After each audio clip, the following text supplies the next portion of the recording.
क्या आपने कभी सोचा है क्यों कुछ लोग आसानी से किसी को भी आकर्षित कर लेते हैं जबकि दूसरे हमेशा ही एक यादगार इंप्रेशन बनाने के चक्कर में स्ट्रगल करते हैं? इसमें कोई मैजिकल या जेनेटिकल पावर नहीं है, बल्कि ये कुछ पावरफुल प्रिंसिपल्स हैं जिसे सीखकर हम किसी को भी, लिटरली किसी को भी अपनी तरफ आकर्षित होने पर मजबूर कर सकते हैं। हर सक्सेसफुल बिजनेसमैन, पॉलिटिशियन, इन्फ्लुएंसर और यहाँ तक कि वो अनजान शख्स जिसके फर्स्ट इंप्रेशन अब तक आप भूल नहीं पाए, उन सब ने इन प्रिंसिपल्स का इस्तेमाल किया है। और इन प्रिंसिपल्स को आप भी खुद पर इम्प्लीमेंट करके खुद की एक ऐसी स्ट्रॉन्ग और मैग्नेटिक पर्सनैलिटी बना सकते हो जो आपको सिर्फ एक पसंदीदा इंसान ही नहीं, बल्कि ये आपको लाइफ की हर एस्पेक्ट्स में सक्सेसफुल बनने में भी मदद करेगा, चाहे वो रिलेशनशिप, जॉब या बिजनेस हो। पॉइंट नंबर 1, अगर आप लोगों को अच्छा फील करवाओगे तो वो आपके साथ रहना चाहेंगे, लेकिन अगर आप उन्हें बुरा फील करवाओगे तो वो आपको अवॉइड करेंगे। ये सुनने में सिंपल और ऑब्वियस लगता है ना, पर ज्यादातर वक्त इस गोल्डन रूल को लोग नजरअंदाज करते हैं। शायद आप भी ऐसे लोगों से मिले होंगे जिनका चेहरा हमेशा उदास रहता है। जब भी उसे देखते हो लगता है जैसे वो किसी और ही दुनिया में खोया हुआ है। क्या आपको ऐसे लोग पसंद आते हैं? शायद नहीं, क्योंकि ये एक बहुत ही नेगेटिव इफेक्ट डालता है लोगों के ऊपर। जब कोई ऐसे बिहेव करता है तो आपको लगता है कि वो आपकी बात को नहीं सुन रहा और उसका आप पर कोई इंटरेस्ट नहीं है। ये आपको बुरा फील कराता है और आप भी उसे अवॉइड करने का सोचते हो। इसीलिए किसी के साथ भी बात करते वक्त मुस्कुराओ और उसके बातों पर फोकस करो और आंखों में ज्यादा कांटेक्ट बनाए रखो। इससे सामने वाले को लगने लगेगा उसकी बातों पर आपका इंटरेस्ट है। इससे उसकी नज़र में आपकी वैल्यू और लाइकेबिलिटी दोनों इंक्रीज होगा। पॉइंट नंबर 2, शायद आपके साथ भी कभी ऐसा हुआ होगा। मुझे याद है एक बार मैं एक दोस्त को अपनी पर्सनल कहानी सुना रहा था, कैसे मैंने हाई स्कूल में काफ़ी स्ट्रगल का सामना किया और फिर खुद को ठीक किया। मेरा सोशल लाइफ कैसा था, ये मेरे लाइफ का बहुत ही पर्सनल कहानी है जो मुझे बहुत प्यारी है और मैं इसे ज़्यादा लोगों को नहीं बताता। लेकिन जब मैं अपनी कहानी के बीच में था तब वो बेमतलब बीच में घुस गई और अपनी कहानी सुनाने लगी।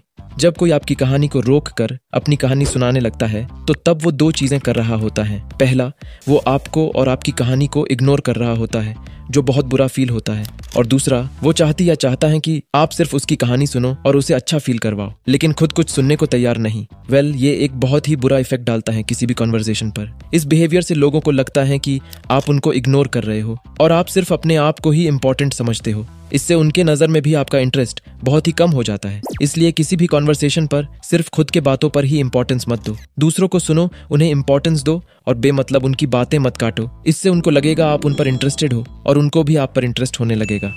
पॉइंट नंबर 3, जब आप किसी के साथ टाइम स्पेंड करते हो तो बहुत सारी बातें होती हैं जो आप डिस्कस कर सकते हो, लेकिन मोस्ट इंपॉर्टेंट ये है कि आप कौन से टॉपिक्स चूज करते हो, क्योंकि ये ओवरऑल इंटरेक्शन पर बहुत बड़ा असर डाल सकता है। जैसे मेरे एक दोस्त को पसंद है अपने पास्ट के बारे में बात करना, कि वो पहले कितनी पतली थी, कितने सुंदर बाल थे। जब हम कहीं साथ खाना खाते थे तो वो खाना पर भी कंप्लेन करती थी और सर्विस के बारे में भी। वो हर चीज़ पर सुपर क्रिटिकल और वो बहुत ज़्यादा नेगेटिव बातें करती रहती थी। जब आप नेगेटिव चीज़ों के बारे में बात करते हो तो वो बात बहुत सारे इमोशन से जुड़ी हुई होती है, जैसे गुस्सा, नफरत, जलन या दुख। लेकिन सब इमोशंस का एक कॉमन फैक्टर है, वो दूसरों को बुरा फील कराता है। जब आप नेगेटिव बातें शेयर करते हो तो सिर्फ शब्द और कहानियां ही नहीं, बल्कि उन इमोशंस को भी शेयर करते हो जो उनके साथ जुड़ी हुई हैं। जैसे अगर आप अपने कुत्ते के मरने की कहानी सुनाते हो तो लोग आपकी दुख को फील करेंगे, और अगर आप अपनी गर्लफ्रेंड के धोखा देने की कहानी सुनाते हो तो लोग आपका गुस्सा भी फील करेंगे। नेगेटिव स्टोरीज को शेयर करना कभी कभी ठीक है, लेकिन आपको ध्यान रखना पड़ेगा, खासकर अगर आप किसी नए व्यक्ति से बात कर रहे हो, क्योंकि ये लोगों को बुरा फील करवाता है। और अगर आप ये बार बार करते रहोगे तो लोग आपको उन नेगेटिव इमोशन से जोड़ देंगे और आपको अवॉइड करने लगेंगे। इसलिए पॉइंट नंबर 3 है, कभी ज्यादा नेगेटिव मत बनो। पॉइंट नंबर 4, जब बात आती है लोगों से कनेक्ट करने की, एक क्वालिटी जो सबसे ज्यादा स्टैंड आउट करती है वो है लोगों को जेन्युइन तारीफें करना। ज्यादातर लोग इसको जानते हैं और समझते हैं कि ये किस हद तक पावरफुल है लाइकेबिलिटी को बनाने में, लेकिन वो अक्सर ये गलती करते हैं कि वो झूठी या बहुत ही कॉमन तारीफें करते हैं। अपनी झूठी तारीफ किसी को पसंद नहीं और एक कॉमन तारीफ सुनकर लोग बोर हो चुके और इससे अब उन्हें ज्यादा प्लेजर नहीं मिलता। इसलिए हमेशा आपको एक जेन्युइन और स्पेशल तारीफ करनी चाहिए। जैसे आप एक बहुत अच्छे टीचर हो ना बोलकर आप ऐसे बोल सकते हो, मुझे आपका वो तरीका बहुत पसंद है जिससे आप हर एक विद्यार्थी का ध्यान रखते हो, आप सच में एक बहुत अच्छे टीचर हो। ये एडिशनल डिटेल्स तारीफ को ज्यादा मायने देती हैं और उसे यादगार भी बना देती है। और एक एग्जाम्पल, किसी को आप बहुत खूबसूरत हो बोलने के बजाय आप सच में अलग हैं, आपकी ये दिन को हमेशा रोशन करने वाली ब्यूटीफुल स्माइल और हर छोटी छोटी बात का ध्यान रखना, सब कुछ एक साथ बस दिल को छू लेता है। ये छोटी सी बदलाव है, लेकिन ऐसी तारीफ वाकई दिल पे टच होता है और ये बहुत बड़ा असर डालता है।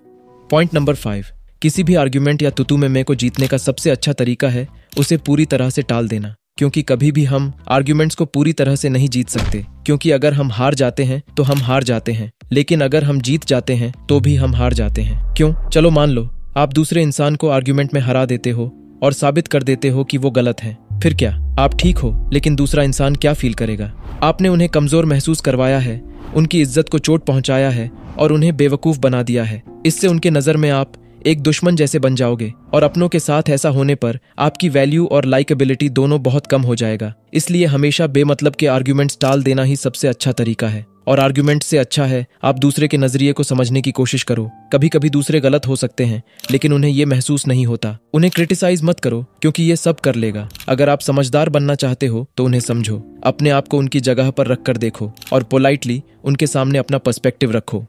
पॉइंट नंबर 6, किसी को कुछ अच्छा कहने से ज्यादा इंपॉर्टेंट है आप उन्हें कैसा फील करवाते हैं जब आप उनके साथ होते हैं। यही सबसे इंपॉर्टेंट चीज है और यही एक चीज है जो लोगों पर इंप्रेशन छोड़ती है। इसीलिए ये पॉइंट सबसे इंपॉर्टेंट और सिंपल है, एक स्माइल के साथ बात करना। जब आप एक स्माइल के साथ बात करते हो तो लोगों को लगता है आपको उनसे मिलकर खुशी होती है, आप उनकी रिस्पेक्ट करते हो। यही रीजन है कि कुत्ते इतने पॉपुलर होते हैं, वो हमेशा हमें देखकर खुश हो जाते हैं। बच्चे की मुस्कुराहट का भी वही असर होता है। एक स्माइल के साथ जब आप बात करते हैं तब आप एक बड़ा असर छोड़ते हैं दूसरे व्यक्ति के फीलिंग्स पर।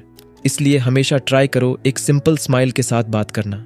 पॉइंट नंबर 7, एक अजीब बात है, आज ज्यादातर लोग दूसरों की नजर में पसंदीदा तो बनना चाहते हैं, लेकिन इस चक्कर में वो खुद को भूल जाते हैं, अपनी असलियत को छुपाकर किसी और की तस्वीर बन जाते हैं। अगर आप भी किसी चीज को पसंद कर रहे हो जो सच में आपको पसंद नहीं है, या फिर कुछ ऐसा बन रहे हो जो आप एक्चुअल में नहीं हो, तो ये आपको एक झूठी पर्सनालिटी की ओर ले जाएगा। और कई सर्वेज से साबित हुआ है सबसे ज्यादा लाइकेबिलिटी एक्सट्रोवर्ट, स्मार्ट या अट्रैक्टिव जैसे क्वालिटी से नहीं, बल्कि एक जेन्युइन और रियल पर्सनालिटी से ही मिलता है।